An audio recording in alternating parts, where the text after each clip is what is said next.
Panchmahal Lok Sabha seat, જ્યાં કોંગ્રેસનો એકમાત્ર વિધાનસભાનો ગઢ એટલે લુણાવાડા સીટ ને ત્યાંથી કોંગ્રેસના જીતેલા ઉમેદવાર હાલના ધારાસભ્ય ગુલાબસિંહ ચૌહાણ જેમને પંચમહાલ લોકસભા સીટ માટે ટિકિટ આપવામાં આવી. રાજપાલસિંહની સામે ગુલાબસિંહ, બંને વચ્ચે કાંટાની ટક્કર છે. પોતે તો પ્રચારમાં લાગી જ ગયા, પણ સાથે પરિવાર પણ એટલો જ સાથ આપે છે. આજે પ્રચાર વચ્ચે પરિવારમાં મળીશું ગુલાબસિંહજીના પરિવારને. પંચમહાલ લોકસભા સીટ કોંગ્રેસે અહીંયાથી ગુલાબસિંહજી પર પસંદગી ઉતારી છે. લોકસભા સીટની વાત કરીએ તો લુણાવાડા બેઠક કે જે કોંગ્રેસ હસ્તક છે, બાકીની 6 વિધાનસભા ભારતીય જનતા પાર્ટી હસ્તક છે. રાજપાલજી ને સામે ગુલાબસિંહજી, બંને વચ્ચે કાંટાની ટક્કર છે, પરંતુ સાથે સાથે કોંગ્રેસ માટે પડકાર પણ એટલો છે. પ્રચારમાં પહોંચી ચૂક્યા છે ગુલાબસિંહજી, પરિવાર પણ તેમનો સાથ આપી રહ્યો છે. પણ આ તમામની વચ્ચે હવે જોવાનું એ છે કે પરિવાર કેવી રીતે પ્રચાર કરે છે, કેમ કે પડઘમ વાગી ચૂક્યા છે, પડકારો પણ એટલા જ છે. જનતા સુધી પહોંચવાની વાત છે. પરિવાર કેટલો સાથ આપે છે જોઈશું, જાણીશું, વાતચીત કરીશું પ્રચાર વચ્ચે પરિવારમાં ગુલાબસિંહજીના પરિવાર સાથે.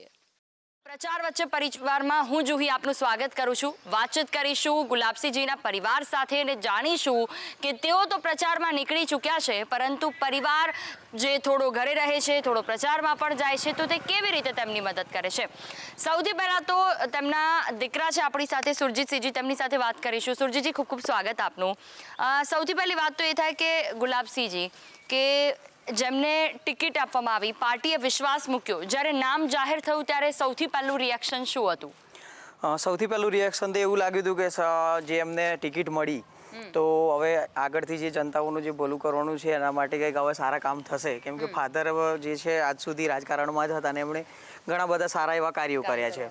એટલે એવું લાગ્યું કે પછી આજ સુધી પરિવર્તન નથી થયું તો પરિવર્તનનો મોકો મળશે ને લોકોને કંઈક સારું કામ મળશે, એમને રોજગારી પૂરી પડશે, એ માટેના કાર્યો કરશે ફાધર, એવી ઈચ્છા અને એવું લાગણી અમને થઈ. પ્રચારને હવે બહુ થોડા દિવસ બાકી રહ્યા છે. કેવા પ્રકારની રણનીતિ છે? કેમ કે આખી લોબીની વાત કરીએ અહીંયાની, તો એક લુણાવાડા જેવી વિધાનસભા બેઠક કે જ્યાં કોંગ્રેસનો દબદબો છે અને એમાંથી જ ગુલાબસિંહજી ધારાસભ્યને એમને ટિકિટ આપવામાં આવી છે, એટલે મજબૂત પકડ છે. પણ હવે તો બીજી 6 વિધાનસભા પણ જોવાની છે સામે, તો કેટલા પડકારો છે? પડકાર તો બહુ વધી ગયા છે, કેમ કે 7 વિધાનસભાઓ થઈ ગઈ. પહેલાં એક જ વિધાનસભાએ લડ્યા હતા, તો 7 વિધાનસભાઓમાં 7 અલગ અલગ જગ્યાએ, કેમ કે ત્યાં અત્યારે દબદબો ભાજપનો છે. ભાજપ અત્યારે ત્યાં આગળ શાસક પક્ષ છે અને એ શાસક પક્ષમાં જઈને આપણે ત્યાં આગળ માણસોને સમજાવવાનું કે અમારે આગળ તમે અમને ચૂંટીને લાવીશો તો અમારે શું કાર્ય કરવાના છે એ એમને સમજાવવાનું છે, એમને ગળે ઉતારવાનું છે અને એમને એ કામ પછી પાછા પૂરા કરી આપવાના છે. તો એ બહુ મોટો એક પડકાર છે અમારા માટે.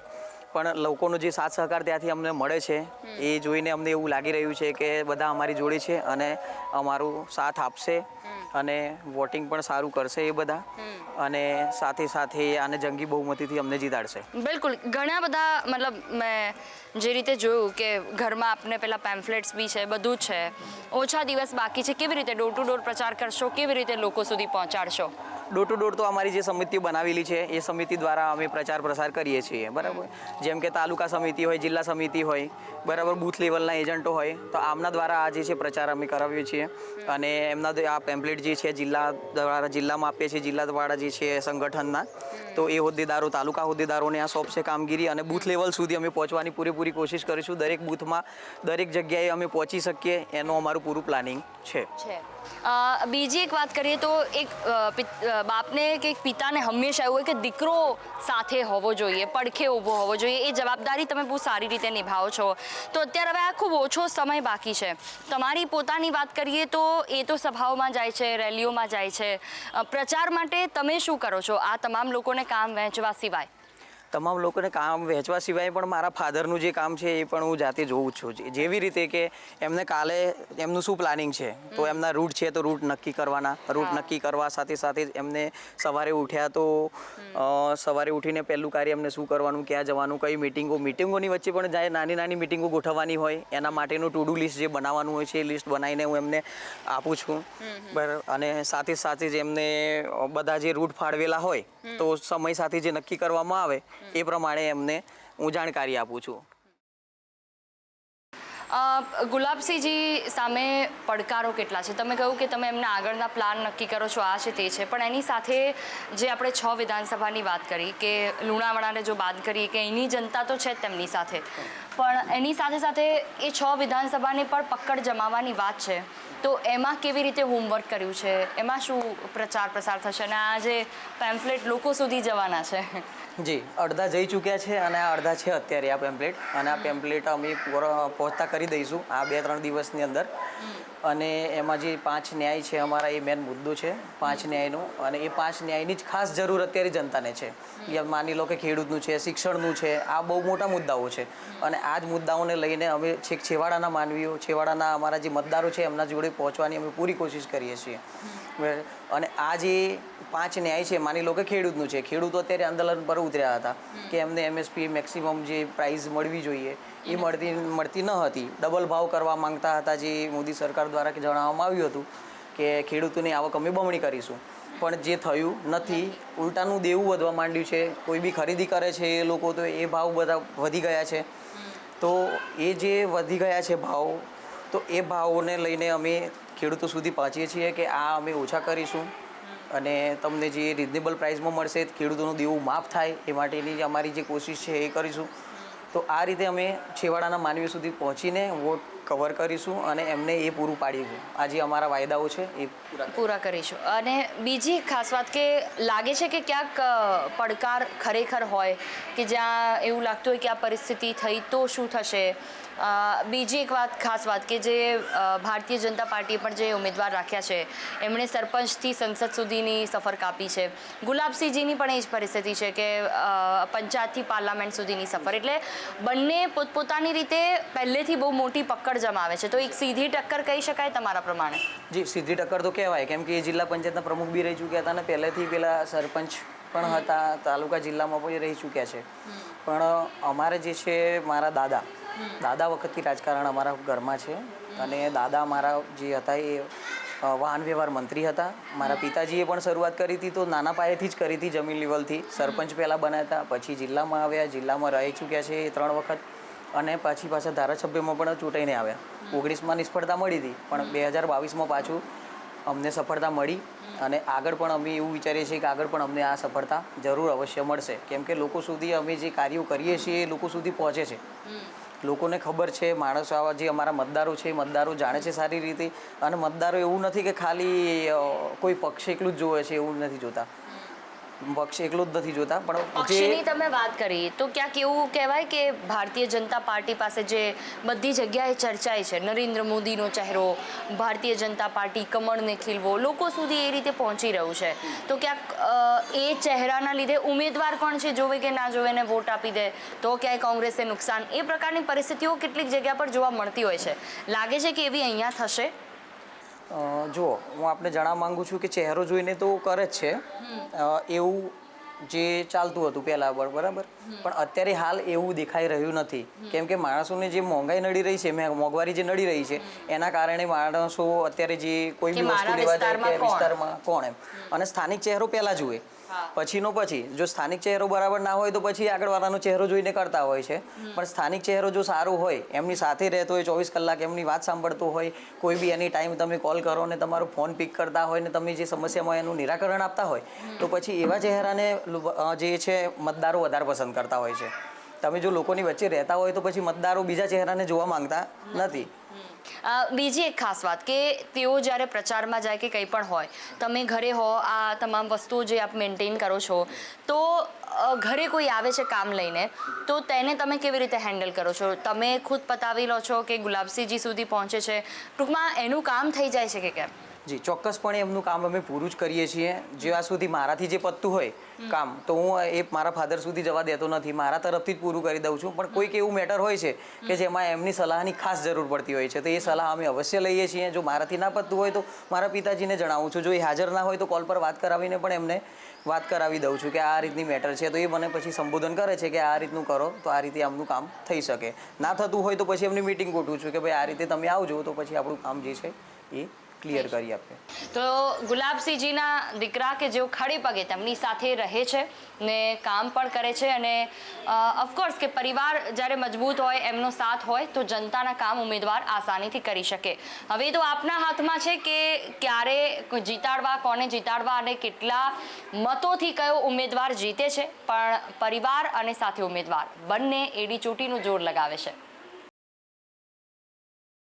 દીકરા સાથે વાત કરતા જાણ્યું કે પરિવારમાં સૌથી વધુ જવાબદારી હાલમાં ચૂંટણીની તેમણે ઉપાડી છે. તે પછી તેમના પત્ની સાથે પણ વાતચીત કરીને જાણ્યું કે તે શું યોગદાન આપે છે. ગુલાબસિંહજીના પત્ની છે આપણી સાથે હીરાબેન, તેમની સાથે વાતચીત કરીશું. હીરાબેન, કેમ છો? પહેલા તો મજામાં? હા, બદામ. ગુલાબસિંહજીને ટિકિટ મળી ચૂંટણીની, કેટલી ખુશી થઈ? બહુ ખુશી થઈ. મજા આવી. હે ને? અને એ દિવસે ગળ્યું કંઈક બનાવ્યું હતું ઘરમાં? હા, કૈસાર બનાવ્યો તો ખાધો તો. કંસાર બનાવ્યો ને ખાધો તો. તો એ સવારે પ્રચારમાં જાય તો તમે શું શું કરો? પ્રચાર જ કરીએ કે ઘણો આનંદ થયો અને મત આપજો એમ. મત આપજો. સવારે ગુલાબસિંહજી નીકળતા હોય ઘરેથી ત્યારે એમને બધું તૈયાર કરીને આપો, જમવાનું, નાસ્તો બધું? હા, જમવાનું બનાવીને નાલીએ બધું તૈયાર કરીએ. અચ્છા. અને જીતી જશે તો શું કરશો? ઘણું આનંદ થશે. હા. કોક તમને સૌથી વધારે કયું શાક ભાવે? એણોને લીલું શાકભાજી ભાવે, શીંગો, રીંગણ એવું. અને ઘરનું જ જમે? હા, ઘરનું જ જમવાનું. અચ્છા. બહારનું કોઈ દિવસ નહીં જમવાનું. રાત્રે ભલે 12 વાગે આવી તો એ ઘેર આવીને જમવાનું. હા. હીરાબેન દરરોજ પ્રાર્થના કરે છે, સાથે સાથે એમનું ધ્યાન પણ રાખે છે. આસપાસની ગામની મહિલાઓ છે તેમને ભેગી કરીને તેમની સાથે વાતચીત પણ કરે છે કે તેઓ ગુલાબસિંહજીને વોટ આપે. ઘરમાં, પરિવારમાં તમામ સદસ્યો જરૂરી નથી કે પ્રચાર માટે જ જાય. જે થોડો ઘણો સમય એમનો પણ બચાવી આપે એ પણ એક સાથ જ છે. ગુલાબસિંહના પત્ની ખુદ તો ચાલીને હાલમાં ક્યાંય જઈ નથી શકતા, પણ આસપાસના લોકોમાં, પરિવારમાં તેઓ પ્રચાર કરે છે. સાથે સાથે ઘરમાં બેસીને પણ ભગવાનને પ્રાર્થના કરે છે કે ગુલાબસિંહજી જીત તરફ આગળ વધે. સાથે તેમની પુત્રવધુ જે દિવસ દરમિયાન આવતા તમામ કાર્યકર્તાઓને સંભાળે છે તેમની સાથે પણ અમે વાતચીત કરી. પંચમહાલ લોકસભા સીટ ગુલાબસિંહજી કે જેમને કોંગ્રેસમાંથી ટિકિટ આપવામાં આવી છે તેમના પરિવાર સાથે મુલાકાત કરવા માટે અમે આવ્યા છે. તેમના દીકરાની વહુ છે આપણી સાથે, તેમની સાથે વાતચીત કરીશું. ગુલાબસિંહજીને જ્યારે ટિકિટ મળી ત્યારે ઘરમાં કેવો માહોલ હતો? લોકો કેટલા હતા અહીંયા? કેવી પરિસ્થિતિ હતી? માહોલ તો બહુ જ આનંદપૂર્વક હતો અને ઘણા જ લોકો હતા. સારા. જે રીતે એ તો પ્રચાર પ્રસારમાં નીકળી જાય છે, તમે શું કરો છો અહીંયા પ્રચારમાં ઘરે રહીને? ઘરે રહીને જે એમની પાછળ જે આવતા હોય એમની સેવા કરીએ, ચા પાણી નાસ્તો જે કરવાનું હોય છે, બાકી ઘરના કામકાજ હોય છે બધું જે. હા, ઘરના કામકાજ કરો છો. આ રૂટીન કામમાં સૌથી વધારે જો ગુલાબસિંહજીની વાત કરીએ તો એમના કામમાં શું હોય કે લગભગ એમને જમવાનું બનાવવાથી લઈને કંઈ મોકલવાથી લઈને જ્યાં પણ પ્રચારમાં હોય ત્યાં જમવાનું, એમના કપડાં ધોવાના, ઇસ્ત્રી બિસ્ત્રી જે કરાવવાનું હોય છે, ટોટલી એમનું જે કામ હોય છે ને એ બધું. અચ્છા. એની સાથે તમે એમના દીકરાની વહુ છો એટલે એમના દીકરા તો ખૂબ સપોર્ટિવ છે. એની સાથે તમે પણ સોશિયલ મીડિયાનો ઉપયોગ કરતા હશો, તો એનાથી પ્રચાર કરો છો? એમની ક્લિપ ક્યાંય વોટ્સઅપમાં મોકલવાની હોય કે ઇન્સ્ટા પર ફૂલ? ઇન્સ્ટા પર, એટલે ઇન્સ્ટાગ્રામ પર પૂરો પ્રચાર કરો છો? સ્ટોરી મૂકવાની, રીલ્સ મૂકવાની, આ જે હોય છે બધી મૂકવાની. તમે કીધું કે ઇન્સ્ટાગ્રામમાં તમે પ્રચાર કરો છો, તો એમાં કેવી રીતે પ્રચાર કરો છો? શું કરો છો? લાઈક એ કંઈક ગયા હોય, મંદિર ગયા હોય, કંઈક દર્શન કર્યા હોય, કંઈક રેલી કાઢી હોય, એની જે પોસ્ટ મૂકી હોય કોઈ, એનું આપણે ક્લિક કરીને એને ઇન્સ્ટા પર મૂકી દઈએ, રીલ્સ મૂકીએ, પોસ્ટ મૂકીએ, સ્ટોરી મૂકી દીધી, વોટ્સઅપ પર મૂકી દીધું. આનાથી ઘણા બધા લોકો જોવે, આનાથી એને પ્રેરણા મળે કે હા આપણે સરકાર લાવી છે. બીજી એક વાત કરીએ તો એમાં જે રીચ કેટલી મળે છે? પછી ફેસબુક છે કે પછી વોટ્સઅપમાં તમે સ્ટોરી મૂકો છો તો લોકોની પ્રતિક્રિયા કેવી આવે છે? બહુ જ સારી આવે છે. એક જ કોંગ્રેસ. અચ્છા, એક જ કોંગ્રેસ એવી પ્રતિક્રિયા આવે છે.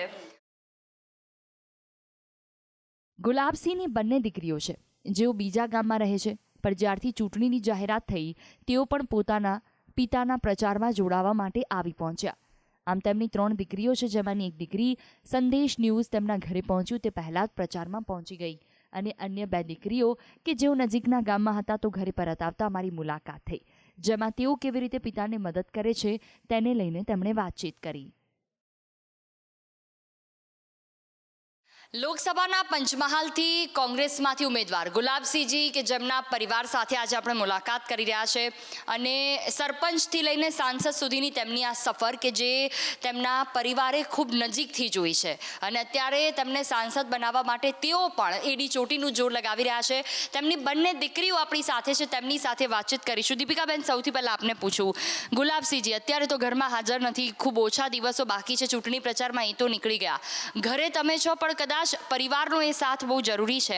કેવી રીતે તમે એ પ્રચારમાં કે એમાં જોડાઓ છો, એના કામમાં જોડાઓ છો?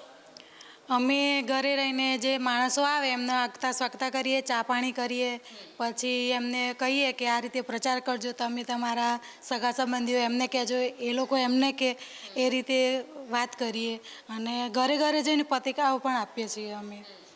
ઘરે ઘરે જઈને તમે પત્રિકા આપો, ડોર ટુ ડોર જાઓ છો પ્રચાર કરવા, તો શું પ્રતિસાદ મળે છે લોકો?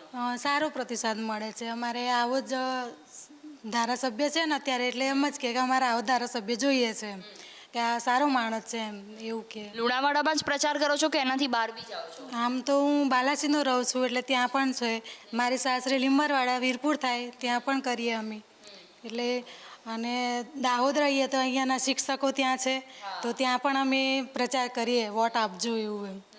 તો બધાનું સારું છે, આપશું એમ. બિલકુલ બિલકુલ. અને એ તો પ્રયત્ન કરે છે. કિંજલબેન છે આપણી સાથે, એમના બીજા દીકરી છે. તમે કેવી રીતે પ્રચારમાં જોડાઓ છો? હું તો પમણા સાસરીમાં રહું છું વીરપુર. ત્યાં આગળ રહીને બધા સગા સંબંધીઓને વાતચીત કરીએ. ત્યાં પણ અમે ડોર ટુ ડોર જઈએ છીએ. અચ્છા, ડોર ટુ ડોર પ્રચારમાં જાઓ તો લોકો શું કહે છે? સારું, અમે બધા આપીશું વોટ એમ કે છે. ગુલાબસિંહજીના જે કામ છે અત્યાર સુધીના, ધારાસભ્ય તરીકેના હોય કે પહેલાં જનતાના કરેલા કામ, એને લઈને જાઓ છો, શું કરો છો? હા, એને પણ લગતા અને હમણાં પણ ચાલતી એમને નડતી મુશ્કેલીઓના પણ અમે લઈને જઈએ છીએ પ્રશ્નો. તે એ લોકસભામાં જીતી જશે તો એમના પ્રશ્નોના હલ કરીશું એમ કહીએ છીએ. બિલકુલ. એની સાથે ડુંગરાળ વિસ્તાર છે આ તો, અને સૌથી વધારે રોડ રસ્તાની વાતો અહીંયા વધારે થતી હોય. જેમ ઉત્તર ગુજરાતમાં પાણીની થાય, એવી રીતે જો તમે પંચમહાલમાં આવો તો તમારે રોડ રસ્તાની પહેલાં વાત કરવી પડે. શું કહેશો, એને લઈને કોઈ મુદ્દા ઉઠે છે? હા, એને લઈને પણ મુદ્દા ઉઠે છે અને પાણીને લગતા વધારે પ્રોબ્લેમ છે ત્યાં આગળ. હા, એટલે વીરપુરની પેલી બાજુ અંતરિયાળ ગામમાં બહુ પાણીની બહુ તકલીફ છે, એના માટે લોકો ફરિયાદ કરતા હોય છે. તો એનો પ્રોબ્લેમ સોલ્વ કરવા માટે શું કરશો? અમે એમને કહીએ છીએ કે પ્રચાર કરો, બીજા બધા સગા સંબંધીઓને કહો, પછી અમે તમને બધું પાણીની સગવડ કરી આપશું એમ કહીએ છીએ. હર ઘર જલ હર ઘર નલ, એ રીતે ભારતીય જનતા પાર્ટીએ નળ તો પહોંચાડ્યા, પણ જળની ક્યાંક કમી છે એવું અમુક જગ્યાઓ પર દેખાય છે. તમારા બેને પણ સ્વીકાર્યું કે અંતરિયાળ ગામમાં પાણી નથી આવતા, તો એ મુદ્દા ક્યારે ઉઠે છે તમે બહાર જાઓ તો? હા, કાનપુર બાજુ વધારે છે આવું, પાણી નથી ત્યાં, એમ તો કે અમને બોર કરી આપો એવું કહે છે એ લોકો એમ. તો અમુક જગ્યાએ પાણી આવે છે અને અમુક જગ્યાએ પાણી આવતું નથી. અને કે હર ઘર જલ યોજના, તો બધાના ઘરે નળ નથી અત્યારે. અહીંયા છે પણ અમારે જુઓ કોઈને ઘેર નળ નથી, રોડે રોડે લાઈન કરેલી છે ખાલી, પાણી કોઈને ત્યાં જતું જ નથી એમ, અને જાય તો વેસ્ટેજ જાય છે એવું થાય. એવું તો આવી રીતે તો કેટલાય આવા ગામડા હશે, 7 વિધાનસભા લાગે છે, તો પછી એ તમામ જગ્યાઓ પર કેવી રીતે પહોંચી વળો છો? હવે તો દિવસો પણ ઓછા બાકી છે, તો કેવી રીતે ફટાફટ પહોંચશો ને એમના સુધી વિશ્વાસ એમનો મેળવશો? એ હવે અમારા ગામના બધા સભ્યો ભેગા થઈ અને જૂથ પાડીને બધા પહોંચી જશે. અચ્છા, તો એવા કેટલા જૂથ કામ કરે છે? શું એ લોકોને તમે હેન્ડલ, કેમ કે બપોર પછી જો તમે ઘરકામ કરીને નીકળતા હો તો ઘણી ગામની મહિલાઓ પણ જોડાતી હશે, તો આવા કેટલા જૂથ છે જે અલગ અલગ ગામમાં જઈને પ્રચાર કરે છે? 7 વિધાનસભા છે ને, તો દરેક વિધાનસભાએ બબ્બે જૂથ પાડી દીધા છે. એવું છે. એ બધા તમે હેન્ડલ કરો છો? હા, હેન્ડલ કરીએ છીએ અમે. એટલે બધા ઘર ઘર જઈને પત્રિકાઓ આપે ને વોટ આપજો, સહકાર આપજો એવું કહીએ. પંચમહાલ લોકસભા સીટ કે જેમાં ગુલાબસિંહજી કે જેમના ઉપર કોંગ્રેસે પસંદગી ઉતારી છે અને આજે તેમના પરિવાર સાથે વાતચીત કરી. પ્રચારની શરૂઆત તો તેમણે કરી દીધી છે, પણ તેની સાથે સાથે પરિવાર પણ પ્રચારમાં જોડાયો છે, જ્યાં તેમને સોશિયલ મીડિયાથી લઈને ઘરમાં આવતા તમામ જે કાર્યકર્તાઓ છે તેમની આગતા સ્વાગતામાં સાથ આપવાની વાત હોય કે પછી અંતિમ સમય સુધી ડોર ટુ ડોર પ્રચાર કરવાની વાત હોય, પરિવાર ક્યાંય પાછો નથી પડતો. ને કહેવાય છે કે જો પરિવારની મજબૂતી હોય એનાથી વધારે શું જોઈએ, અને જો એ મજબૂતી હોય તો જ કોઈ પણ ઉમેદવાર જનતાના કામ કરી શકે. મને આપશો રજા. ફરી એકવાર પ્રચાર વચ્ચે પરિવારમાં મળીશું, એક પરિવારને, એક ઉમેદવારને, અને જાણીશું કે તેઓ કેવી રીતે કરી રહ્યા છે પ્રચાર.